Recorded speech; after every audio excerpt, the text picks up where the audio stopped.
Hey everyone, it's Carly and I'm so happy that you're here.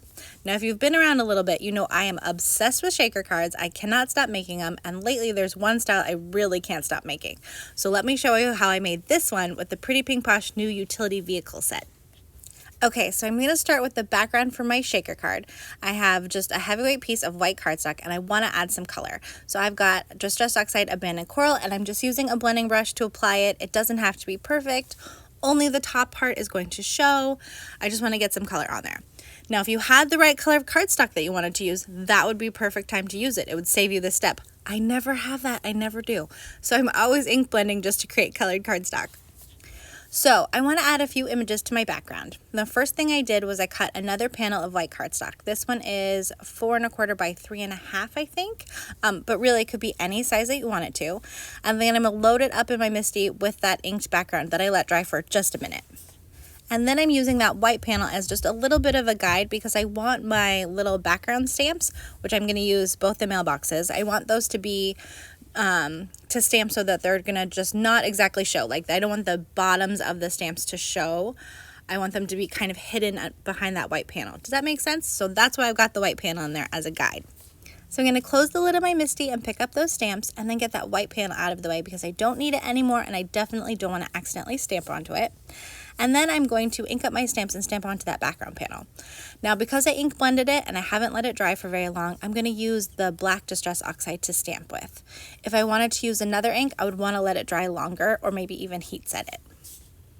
And then I want my third mailbox on the right-hand side to go off the edge as well. So I'm going to spin my background and then repeat this whole process. So I'm going to use that white piece as the guide again. Then I'm going to get it out of the way, ink up my stamp, and stamp onto that background. So I'm going to set that background aside to dry, and then I'm going to work on some shaker bits. I think little stamped images make really cute shaker bits, and this stamp set has some envelopes and a smiley face that I think are adorable as shaker bits, but it can be tedious to have to stamp and die cut a whole bunch of tiny images. So instead what I usually do is make a jig like this. So I've got a little scrap of cardstock, and I'm going to die cut the 3 different shapes from this piece of cardstock. After die cutting, this little piece of cardstock is going to be my jig. So I'm going to grab a piece of low-tack tape and I'm going to put it on the back of my hand to make it even less tacky. And then I'm going to put it on the back of this jig. Then I'm going to put this in my MISTI and I'm going to use it to position my stamps and stamp. So let me show you. So you can see I'm positioning the stamps in those die cut openings, and then I'm going to test them before I commit.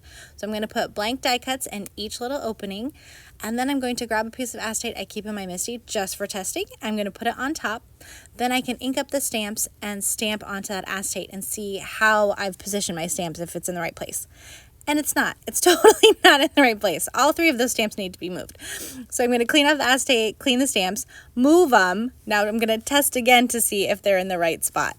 And this time, much more success. Now I can clean off that acetate, get it out of the way, and then ink up my stamps and stamp again, this time onto the actual blank die cuts. Then it's really easy to pop those stamped die cuts out of the jig, put the jig back in the MISTI, and put more blank die cuts in and stamp on those. So for me, this is just a real time saver when I'm doing a bunch of something, especially little tiny images. I think it's so helpful. After I have all of my little shaker bits stamped, I can color them. I just did a really simple color. Here are the colors I used. And now we're going to move on to the shaker pocket. For the shaker pocket, I'm going to make it by wrapping a piece of essentially trash around my background that I inked and stamped. So this piece of plastic was a piece of stamp packaging that I cut apart and saved, and now it's perfect to make a little wrapped shaker. So I'm going to put some strong double-sided tape on the bottom and the sides of my background panel.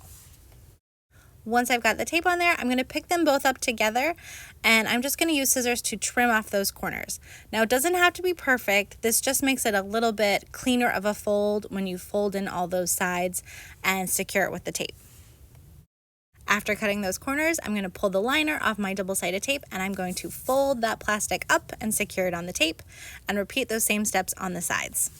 Depending on the thickness of your plastic, you might want to burnish those sides with a bone folder. I've got really lightweight plastic here, so I'm not worrying about it. It's folding nicely. And now you can see my pocket. I can just squeeze it open and add in my shaker bits. So I've got those stamped images, I've got some chunky glitter, and I've got some confetti sequins that I'm dumping in there.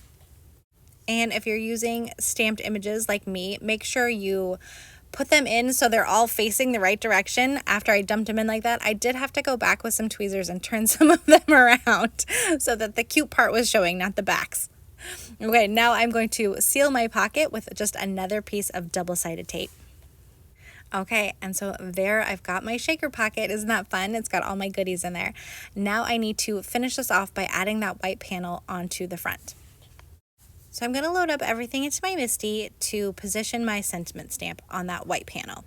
I've already got my little mail truck stamped and die cut. I haven't colored him yet, but I've got him here to use as a guide to help me place my stamp. And then once I've got my stamp in place, I'm going to test it. So I'm going to grab that acetate again, ink up my acetate, stamp onto that panel, and make sure my sentiment is straight and that I really like the placement of it. Once again, don't love it on the first try. This is why I always test, you guys. So I'm going to clean off the acetate, clean off the stamp, move it, then I'm going to ink it and stamp it again on the acetate to make sure I've got it. Once I've got it, I'm going to clean off the acetate, get it out of the way, ink up the stamp, and stamp again onto my actual white panel.